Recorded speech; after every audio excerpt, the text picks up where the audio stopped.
NC Pork. Good for the plate, great for the state.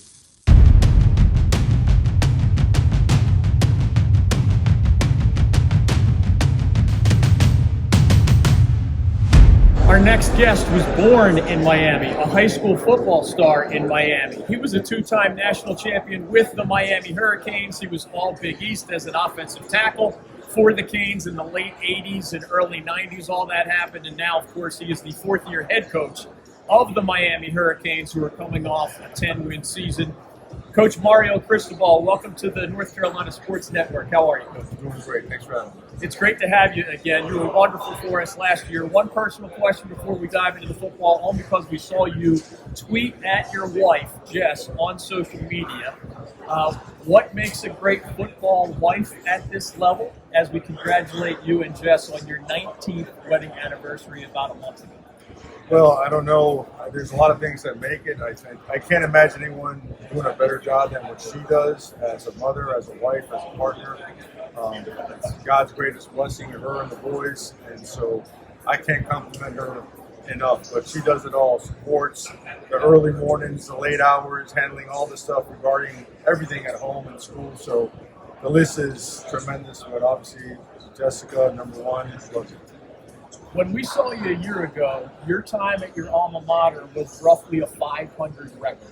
Last year, you break through. Cam Ward, big wins, 10 victories.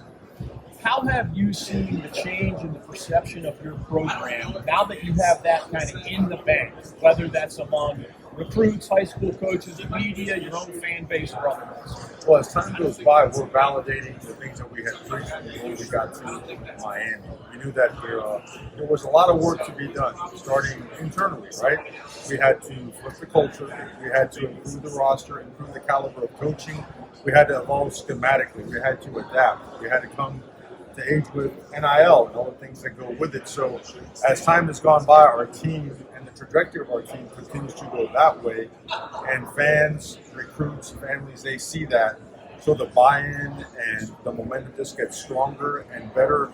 And right now it's really at an all-time high. And for us, it's more of the hunger and the drive becomes greater and greater. Like we're all about, all right, what's next, right? We improved, we got better.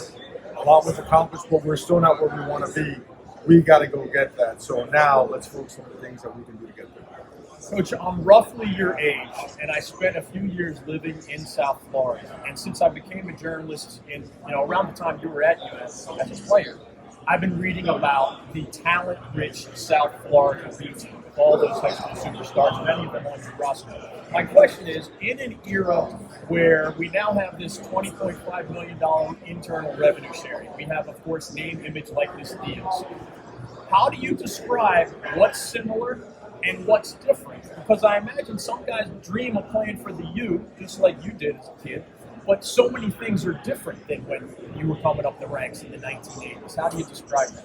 Well, I think when you're on the practice field, and I think on game day when that ball is placed on the tee and it's kicked off, I think all that is the same. I think for the most part, relationships are the same. Is there another aspect now that really affects continuity, affects transition? Obviously, yes. And it is something that I think everybody is trying to figure out. Everybody's looking for consistency and clarity. But I keep saying you either adapt or you die. It's that simple. So as we figure this out, what we do our best to do everything in the building like we do in our very own home with our very own sons and daughters, right? We do absolutely what's best by them, whether they like to hear it or not, but we push them to be the very best they can be, and we try to surround them with the best people that we can. So that being said, press on.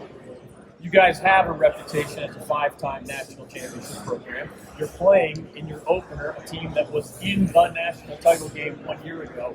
What is your message to your team or your fan base headed to Hard Rock Stadium on that? You're the only college football game that Sunday night, August 31st, right there in Miami Gardens. How do you make sure they're not too up for something that we all know is one of the biggest non-conference games in all of college football? Well, I think that game and the notoriety, the publicity surrounding it, everyone knows about it.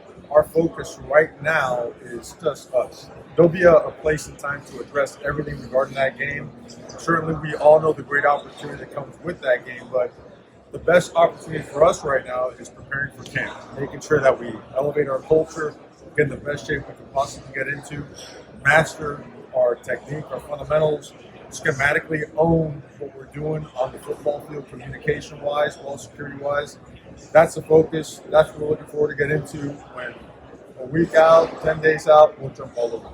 I know you buried this phrase a long time ago, but I have to ask because of that famous 1988 game. Do you still have a Catholics versus convicts t-shirt? I do.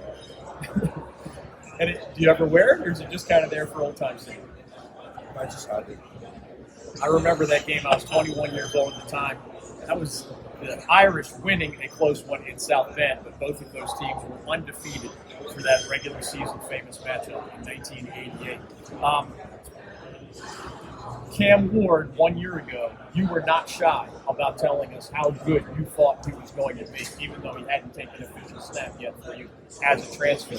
Who strikes you as jumping out this year among your newcomers, as we know guys like Ruben Bain and some other returnees better than some of the guys who will be wearing the UM uniform for the first time? There's a lot of guys that I could hit on, and I think it'd be unfair just to mention one. I know this, our team, they love to work, and our team had several standouts throughout the course of spring and throughout the summer. It's a very motivated group. They understand how we work, and they understand that the DNA of our program is always going to be about working really hard and having an impact on others. So I'd love to be able to answer the question fairly, but I can't. And we're excited about the entire team, and we're excited about the DNA of our team. This year's version of Cam Ward is, of course, Carson Beck, the Georgia transfer. He couldn't play for you during spring practice because of his injury. Remind us, how does the modern offseason work in terms of just what he's allowed to do? Because not every coach wants to start a season with a guy who couldn't help you during spring practice. Right, that's a great question. And he wasn't able to help us during spring football and participate, but within a couple weeks, he was cleared to be a full participant. And so, the players have their player-led practices. We have skill instruction sessions. So he's been able to have 14 to 16 opportunities with the team to do everything that the team would be doing. So in essence, like their own practices. And he's been awesome.